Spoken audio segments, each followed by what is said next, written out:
this street along the Prinsengracht Canal, you cannot help but remember her. Mischievous at times, inquiring, hopeful, and serious as only a young adolescent girl can be. All the far-ranging moods she registered in her diary. Dear Kitty, we put on heaps of clothes as if we were going to the North Pole, the sole reason being to take clothes with us. No Jew in our situation would have dreamed of going out with a suitcase full of clothes.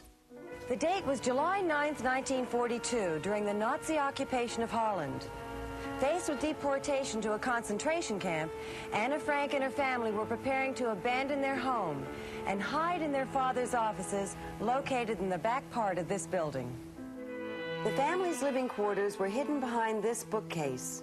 There, along with 2 other families, they spent 25 months hiding from the Nazis. This was the room that her mother and father occupied. On the wall, there still remains the map on which the Allied advance through Normandy is marked. And these pencil marks recorded the heights of growing Anne and her older sister Margot. But socializing was limited here because the slightest sound might be heard in the offices below. The room was out of bounds during the day. And this was the room that was shared by Anne and her sister. Bare at first, Anne brightened things up with pictures of life outside. She studied her school books and wrote in her diary, addressing a made-up friend named Kitty. Dear Kitty, we had a short circuit last evening, and on top of that, the guns kept banging away all the time. I still haven't gotten over my fear of everything connected with shooting and planes, and I creep into Daddy's bed every night for comfort. I know it's very childish, but you don't know what it's like. Anne's father had invited the Von Don's family and a dentist named Dussel to take refuge with them. They were Jews who, like the Franks, realized that hiding out was their only hope of survival. The Von Don family occupied the 3rd floor of the Annex. This main room served also as the communal living room and dining room because of its larger size and because it contained a stove, which could also be used for burning the garbage. For if the garbage had gone downstairs, it would have given their presence away.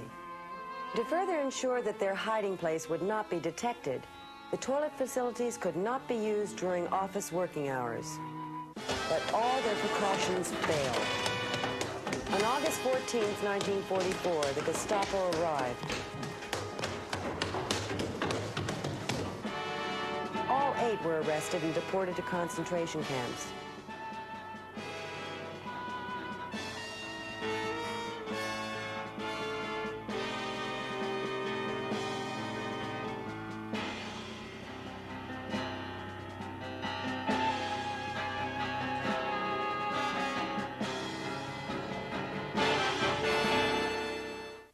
Anne died at the Belsen concentration camp, and her death had come only 7 weeks before the liberation of Holland.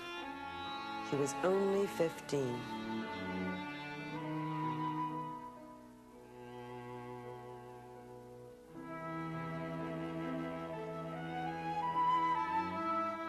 It's really a wonder that I haven't dropped all my ideals, because they seem so absurd and impossible to carry out.